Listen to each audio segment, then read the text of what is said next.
Good morning. My name is Mike Wells. I'm with REI Real Estate Services. We're a locally based real estate development firm, primarily concentrated now on hospitality, but also do facilities management and property management. We own office buildings, and that's kind of what we do. I'm Matt Hare with Edward Rose. We're primarily a multifamily developer. We build for our own account. We own and operate 58,000 apartments, roughly, nationally. We're a self-funding private institution, and I oversee the acquisition and development departments for our corporate office in Carmel. Good morning. I'm Jeremy Stevenson. I'm president of Millhouse Development, and had the good pleasure for Mike and I to work together for about 10 years previous to that. So Millhouse doesn't have 58,000 units. We are a few-year-old company trying to really grow here in Indianapolis and several places throughout the Midwest, mainly. We have about 1,500 units that we've developed and constructed over the last few years, mainly here in Indianapolis, and have about 2,000 units under development construction throughout the Midwest. Mainly urban infill type of projects, so mainly CBD, edge CBD, as well as neighborhoods that we believe people want to be in. And so look forward to talking to you a little bit more about that.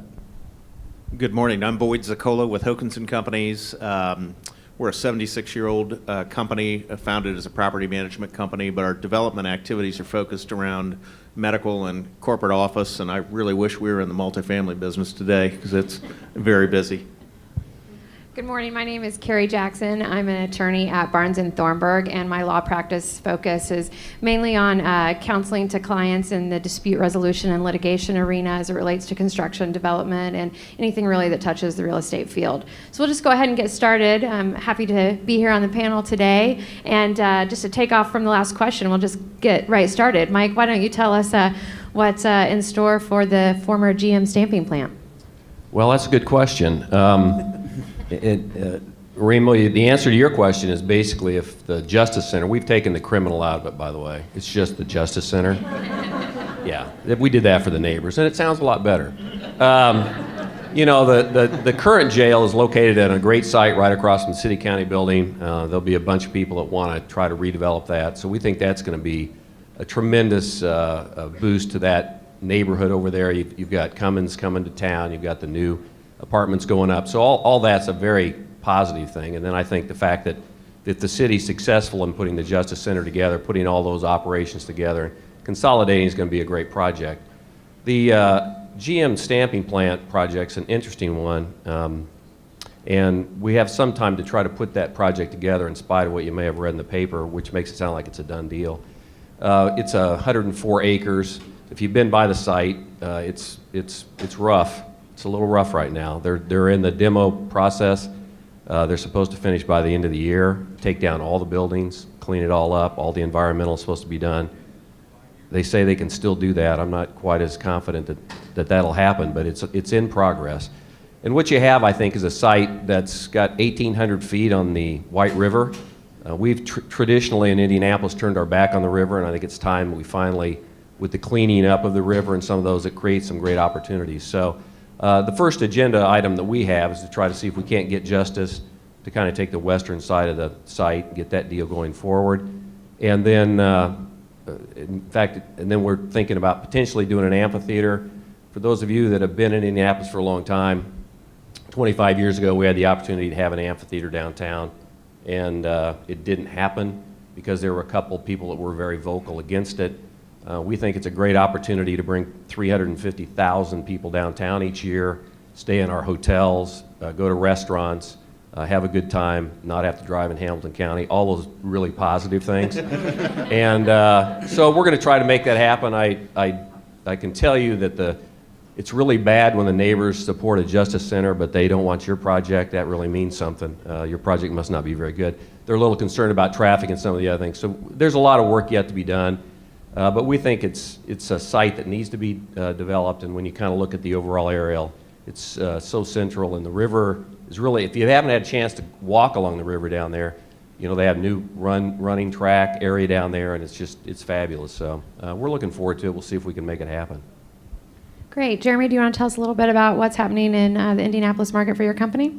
Well, I think to follow up on probably the second half of that, which ties in with your question, back to your question as well, is what's going to happen if the Justice Center does move out to GM. We're going to see maybe, right? We believe heavily in what's being dubbed as the Market East District, proximity to downtown, ability to really develop in that area, great neighborhoods to the northeast and Lockerbie and Chatham Arch, and to the south in what's happening on Virginia Avenue and Fountain Square, and further east to Irvington. And there's really a lot of things we believe happening in that east corridor, from the Circle on over even to what Angie's List is trying to do to rejuvenate a neighborhood. So I think what's going to happen there is could be a challenge in terms of office market. Mike can talk a little bit more about that, but there's some office buildings, a few that are going back, right, to receivership in terms of 251 and the Gold Building. So there's already things happening that, as that happens, it'll be interesting to see, I think, in particular, what happens in terms of the office market in that part of downtown. I think it does provide opportunity for residential to continue to come in and potentially infuse that neighborhood with City Market and what Flaherty and Collins is doing on the north side of Market Square block as well. So I think there's opportunity for residential mixed-use development throughout that area. What we've done with Artistry has been extremely successful as well. As we look at neighborhoods in Indianapolis as a whole, we still see a lot of opportunity in particular neighborhood nodes. We do have to be careful in terms of what the overall supply-demand equation's doing, and so we really try to look at it as try to research base it. So we've had Artistry come out of the ground, lease up. We started leasing units there in December, and we were fully occupied in April with a few boosts in rents. We have Circa that's turning units with people moving in next week, and are seeing strong velocity in terms of that renter activity as well. So we'll continue to gauge opportunities as they come, and I think we'll see opportunities in the market for smaller scale mixed-use developments. We're doing a few like that at College and Mass Ave right now with 42 units and 8,000 square feet of first floor commercial. We're looking at a few other things down in Fountain Square as well.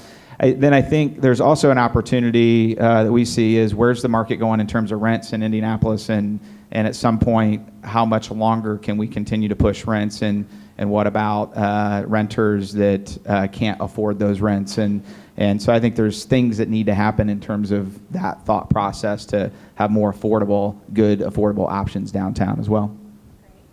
Matt, Edward Rose has a good development up there in Carmel. You want to tell us about that? Yeah, it's in Hamilton County, unfortunately. Real quick to what Jeremy said, I think one big point is that with some of the development that Mike spoke about in downtown, all the reports about what the population in downtown Indianapolis is going to be in 2030, from a multifamily arena in which Edward Rose, we typically are not or have not been your urban or urban core type developers. We've been more suburban or what you'd like to call now urban suburbia. But I think as you see some of the things happening downtown and some of these redevelopments and the population coming in, and Jeremy spoke very true to it, is that you've got to be very careful with rents and absorption. But I think the downtown market is going to see a lot of still success for a lot of years to come because of the jobs, population, so on and so forth.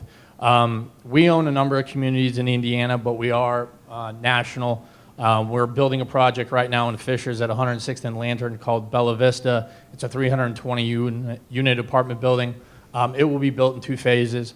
And then we are finalizing with municipalities and so on and so forth a project that's at Old Meridian, Main Street, and the proposed new Grand Boulevard, which if you have any familiarity, Meyer, just go a little bit north. It's 30 acres. It's going to consist of multifamily with structured parking, senior housing, a hotel, for sale townhomes, retail. It is a very tight site with that much going in there. We as the organization, we will own and operate the senior housing and the multifamily. At the same time, we're building in St. Louis currently. Raleigh-Durham, North Carolina, Columbus, Ohio, and in Midlothian, Virginia. We typically our company mostly is Midwest-based all the way to the East Coast. We look to be able to buy enough ground to build 2,000 units every year for the next number of years. We feel the multifamily arena and the markets on a national basis are extremely strong. The renter pool is going to have a longer life of being renters than they are moving into home ownership. There are definitely a lot of difficulties still in the multifamily arena, and we obviously are still looking at more opportunities in Indianapolis, but as Jeremy said, you have to be very careful about where rents are going to go, the absorptions, and where rents are going to move in the future. Boyd, tell us a little bit about what's going on with your company in the Indianapolis market and elsewhere. So we're just getting ready to break ground on a medical office building out in Avon, Indiana, and I think there's quite a bit of demand that's pent up in healthcare in Central Indiana. You go back and you look at 2013, and it was really tough for the hospitals to come out and launch new projects as they're in the process of cutting 3,000 jobs, and that same thing was going on across the country. So we weren't unique in Indianapolis as the hospitals try to gear up for the cuts in Medicare and what the Affordable Care Act's going to do. We're down in Montgomery, Alabama, and bidding numerous other projects in the Alabama market, but have been in northern Florida and southern Florida. But we're pretty much a client-driven, so we don't stockpile ground, and we don't have multiple offices. We're based out of Indiana. Well, all of you are developing in other markets, so can you talk a little bit about what you see in the health in other markets versus here in Indianapolis? Yeah, we're currently in India. We have projects in Indianapolis, Cincinnati, Louisville, Oklahoma City, and Memphis, and so we are actively building the same type of projects generally that you'd see here: urban infill, commercial mixed use, some on the ground floor. And we've taken the last 6 to 9 months to really kind of research base to try to figure out a lot of demographic and more subjective data to try to understand additional markets that we're looking to move into. We have a large institutional equity fund that has backed us with an additional $100 million equity piece that we're trying to place into projects that's kind of spurred some of that growth in markets. What we're seeing in Oklahoma City is 3.2 unemployment rate, a lot of net migration in, 52-story office tower from Energy. So if I suppose most everybody drove here, so you can Oklahoma City thanks you. But we're just seeing a ton of development in Oklahoma City. It's a city that's similar to Indianapolis from about 15, 20 years ago, honestly. But it's seeing a big job growth explosion there. Mike and I did a lot of work in Austin, Texas, and there's some things just in terms of its amount of growth and net migration in that's happening there. There's some things that aren't there that obviously that are in Austin. Places like Louisville, Cincinnati, their topography issues, they're old river towns, they're tight neighborhoods, there's just general development issues in those markets just by its physical nature. Then we're looking in Nashville. We're actively pursuing several projects in Nashville right now in some neighborhoods, as well as Pittsburgh and Milwaukee, where we see solid continued urban growth occurring based upon the research that we've done. So all those markets are generally pretty strong. I'd say Nashville and Oklahoma City are probably a little stronger in terms of the growth of development than Indianapolis is. But I mean, we're ahead of the curve in terms of opportunity as long as we just stay steady with where we're at. So we're currently developing in a couple of places in the country. Austin, Texas, we are building a Westin hotel there. We're also getting ready to build probably 2 more hotels, maybe 4 more hotels there. That's a market that continues to kind of defy gravity. Job growth is tremendous. In-migration is huge. So we found that to be a very good market, and we're kind of doubling down on it, so hopefully it works out. The hotel business is very cyclical. When it gets down, it gets really down. We're also in Denver. Denver's doing extremely well again. Again, a cyclical market. We're going to build a couple of hotels right across the street from the convention center there. In Indiana, we just opened our Hyatt Place down in Bloomington. So if you have a chance to get down there, I know there's a lot of IU grads here. It's a really great hotel, and I know you'll want to stay there. And then we're getting ready to build an Aloft Hotel in downtown Louisville. Jeremy and I have had a lot of success in Louisville. We've done a number of hotels there over the years.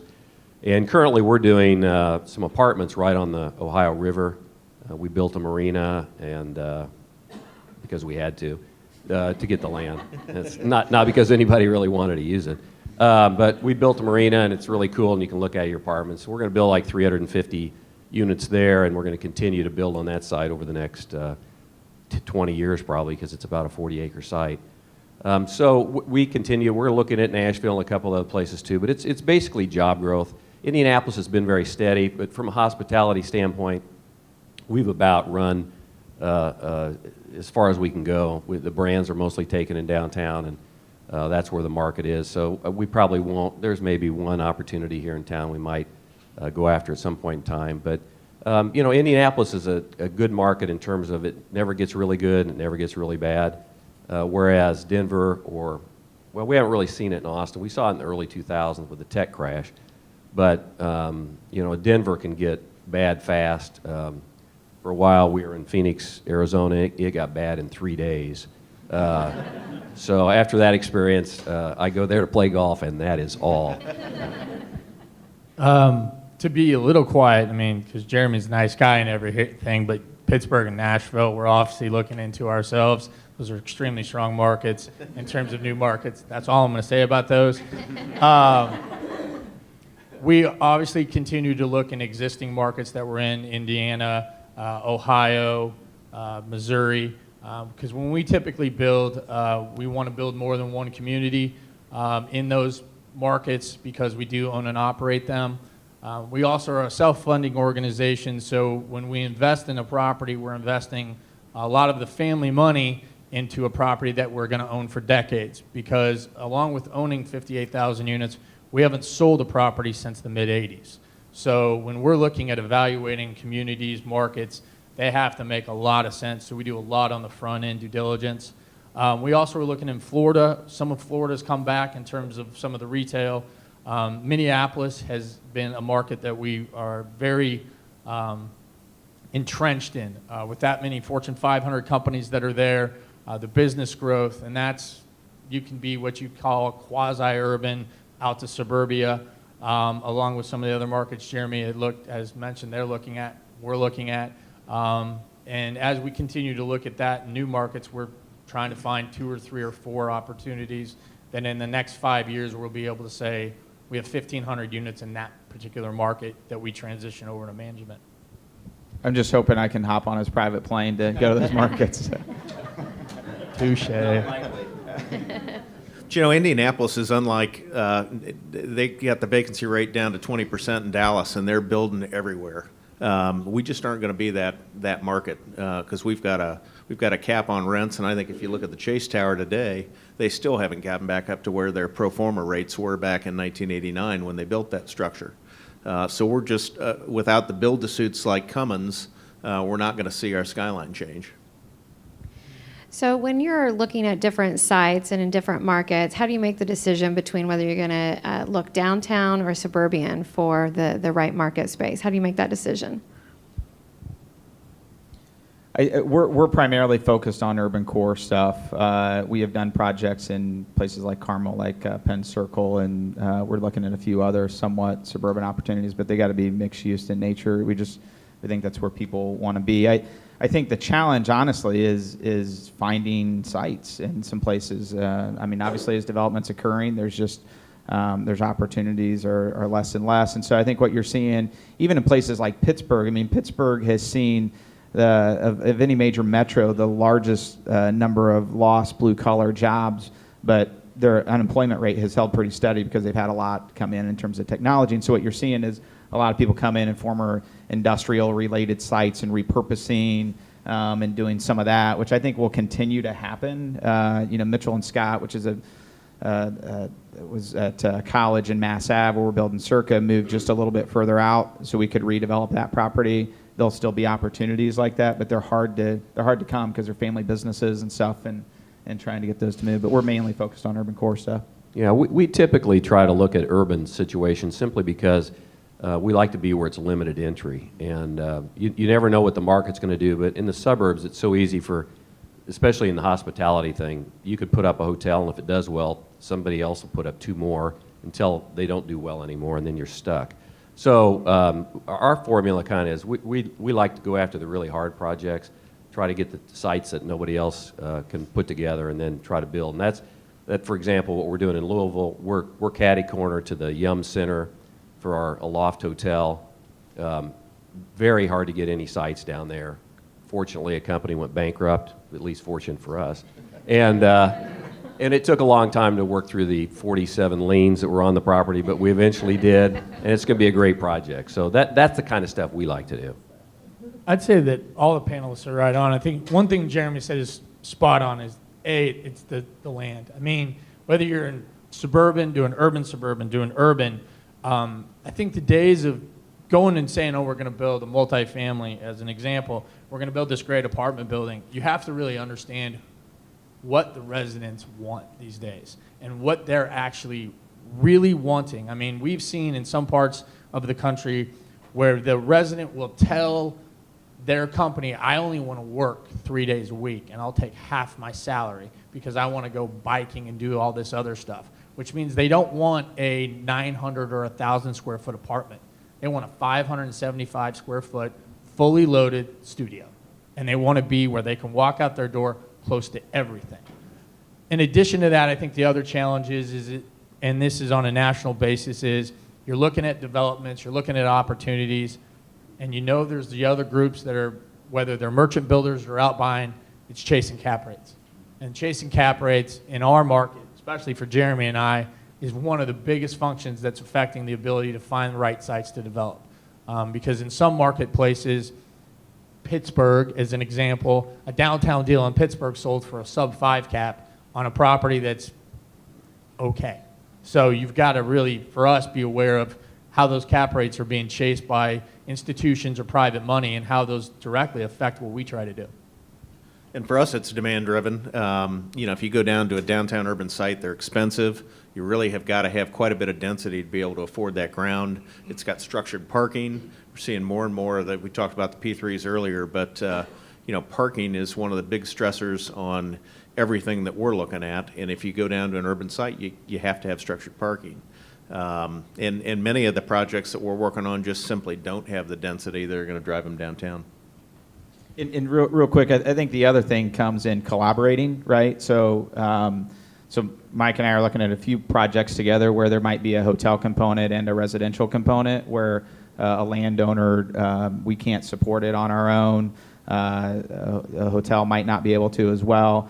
It's getting creative with some of that. It's getting creative with mixed use opportunities where you can actually drive your parking costs down. Unfortunately, with hotels and residential, they both park at the same time.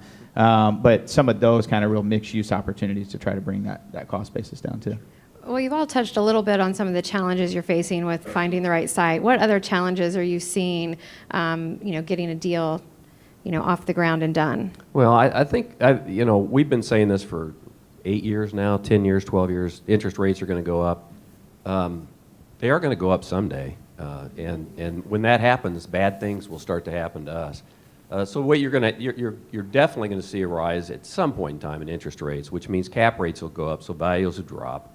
And construction costs are going up. You heard the panel earlier talking about construction.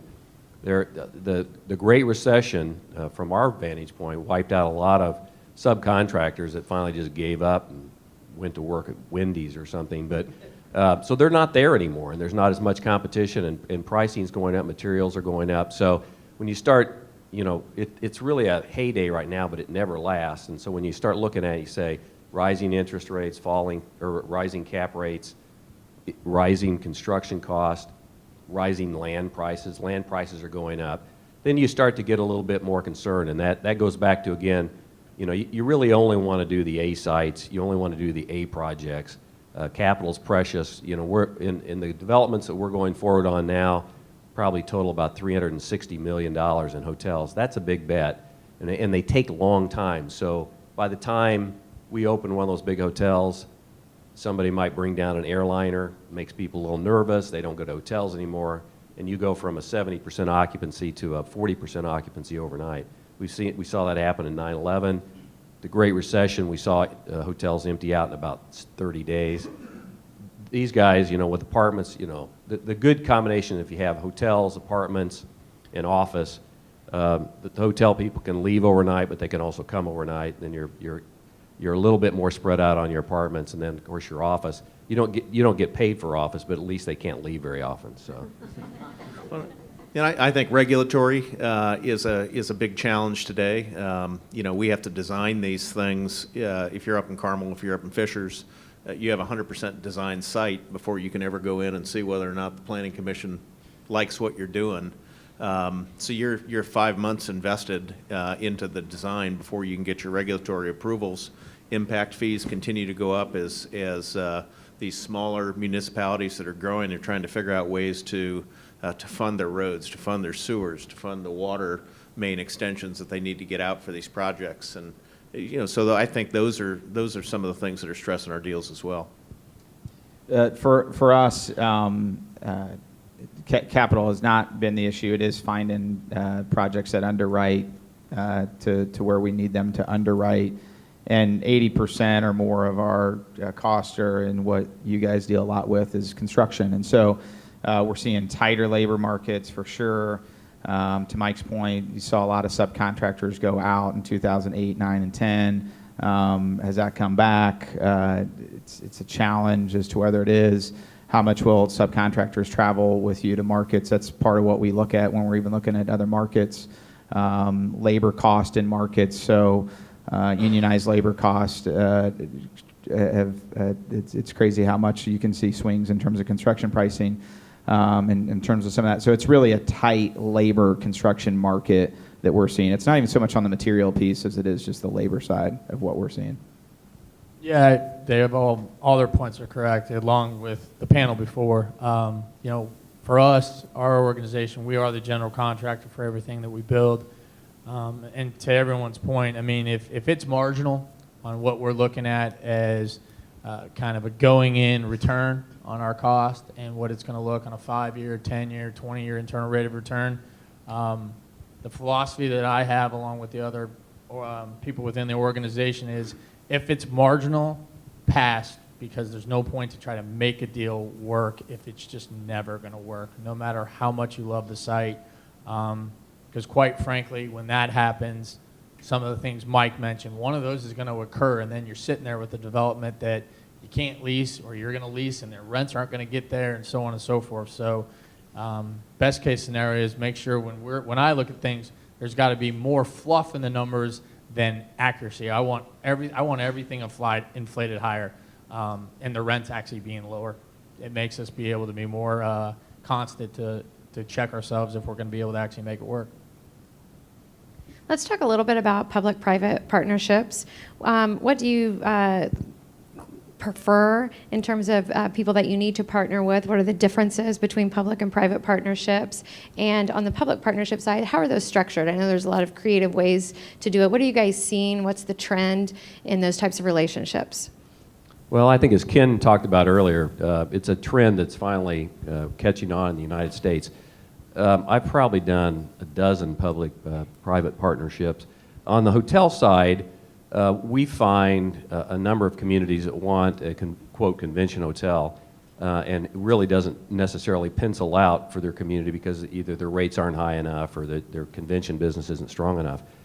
We started out with our first big hotel here in Indianapolis, which is the Marriott down the street, and that was in 1999. That was a public-private partnership, and the city provided a subsidy in terms of the land and some other assistance to be able to make that project make some sense. We do all our projects based on our pro forma, and we expect to have a certain return on a risk-adjusted basis.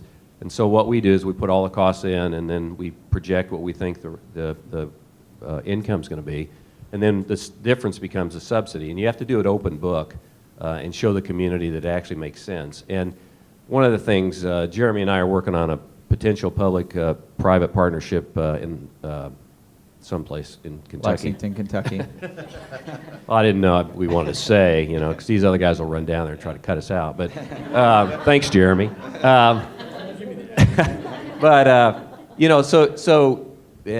We just interviewed for it last week, and one of the things I said during our interview is the one thing about public-private partnerships is you really have to be careful with the community you're working with, because they have to feel good about the deal at the end of the deal. You have to deliver, because if you don't, when you're pitching your next public-private partnership, these public people all talk and they know each other, and they check out your references, and if you have a bad one, you're probably not going to get another one. And so the corollary to that is when we did the Marriott here in Indianapolis, it was actually the first hotel I ever did, and I actually didn't even really know how to do it, and my partner was one of the biggest hotels they'd ever done at the time, and so we got it under construction, and we were getting ready to complete it, and a fraternity brother of mine and my partner's lives in Louisville, Kentucky.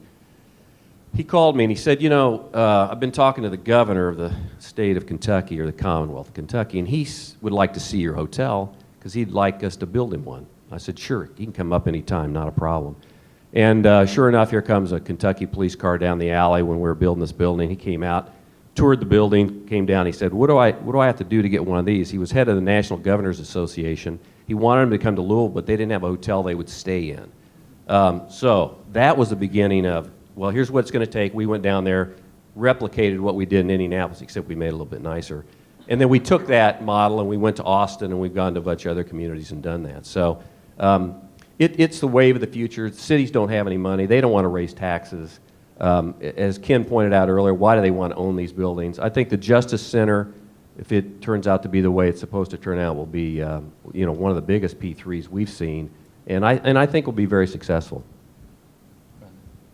I would just say from our side of the arena, TIF's a big one, but it depends on the municipality that you're working with.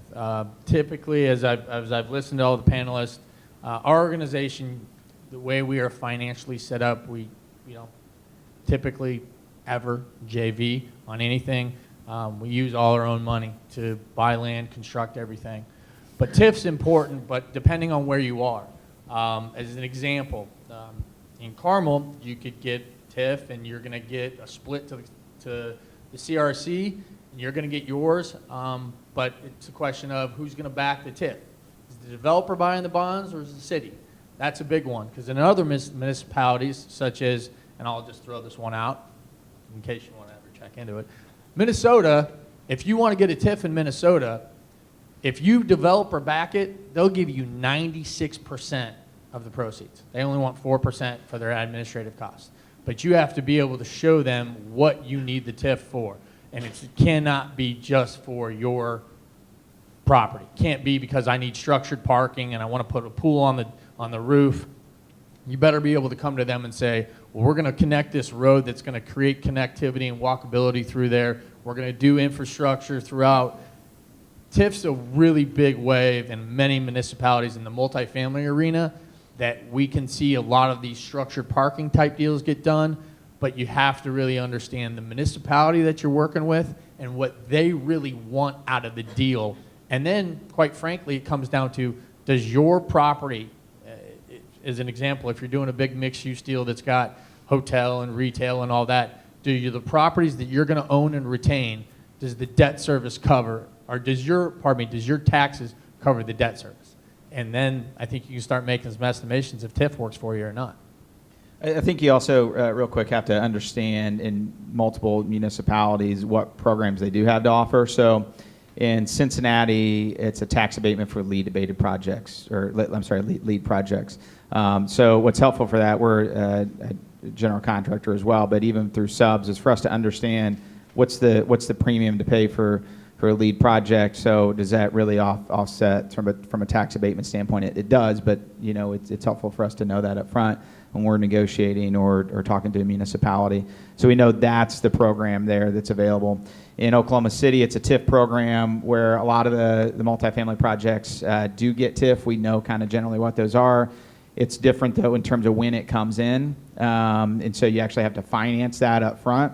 So if you don't know that and you underwrite it as such, then you could be in trouble. So it's knowing a lot of those. I think the other thing that's happened too is there used to be a lot of single site development TIFs, or just developer backed TIFs.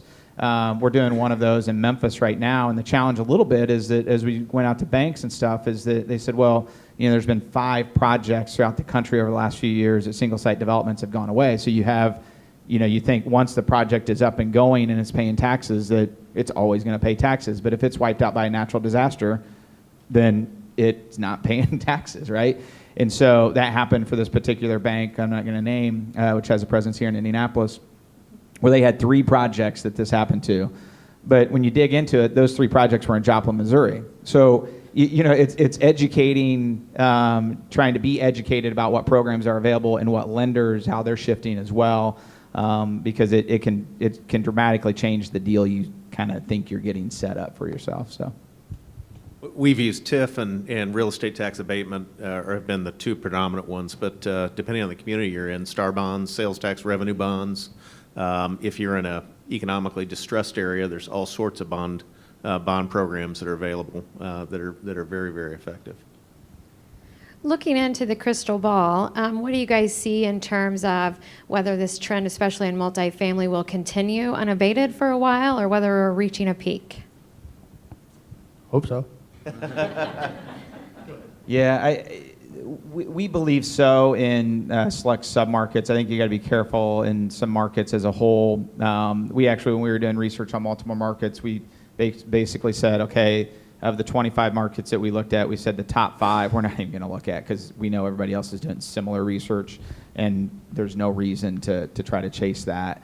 So we're trying to go into markets that are not they're top tier in our minds, but a lot of the nationals aren't necessarily chasing it.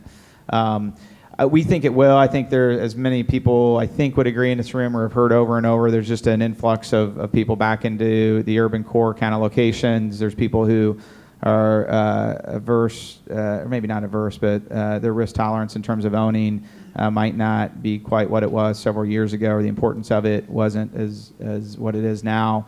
I think one of the things that we're looking at as well is we have a for sale product that we're looking at on several projects in Indianapolis and other markets. We have a site at 10th and Broadway. We're trying to get approved for sale condos, where we believe there's still a renter mix there that's coming out of that, a large percentage or some percentage of which is going to want to buy and still want to be in the urban environment. So the things to think about around that are things like, what are the schools, which I think with IPS and the charter school movement here in Indianapolis, we're very fortunate for what's happening there, as well as crime and other things that are happening. But we believe strongly back that the urban core is going to continue to grow. Yeah, we think multifamily, urban or suburban are very strong. As Jeremy said, we're kind of the same way. There's just particular markets you're not going to go into. As a quick example, as I mentioned, we're building a property in Raleigh-Durham, which the Raleigh-Durham has the highest concentration of PhDs and MBAs in the United States at the Research Triangle. But those residents, they usually stay there about 3 years, because once they're done with their work, they go somewhere else. So as renters, they're great, but they're not, you're going to have turnover. But the other issue is if you take from Raleigh-Durham down to Charlotte, you're talking about 45,000 units combined, planned, permitted. It's a market you just don't even want to waste the time to look into. So we're looking at markets that we can see that there's job creation, where the population are there special things within those municipalities that make people want to live. And as Jeremy said, I do think whether it's in Indianapolis or other places, you are seeing some of the for sale, whether it's single family or whether it is condos or townhomes, some of that's coming back. But in the multifamily arena, you're seeing occupancy still extremely strong, with absorption strong, with rents increasing. And the life cycle of renters is going to be extended, whether it's for college debt or whether they're concerned to buy a home or whether it's their equity or so on and so forth. So as Jeremy said, we kind of feel like the multifamily arena is going to be strong for years to come. And I think Dodd-Frank may have helped you out, because now that these banks have to hold on to 20% of those loans, they've moved 20-30% of the population out of the potential borrowing pool. And those people that could have afforded a home, now their equity's in a different position, and now they're just saying, we're not going to own a home for 10 more years, but we sure want to live in a place that's nice and has, you know, granite countertops and all that. So they're, you know, they live downtown or they live in Suburba or whatever. But we know we always overbuild. Yes. Well, we'd like to open it up for questions. So does anyone in the audience have any questions for our panel members? Surely there are some out there. Dying questions. Again, the information is just so thorough that you guys have no more questions left. Oh,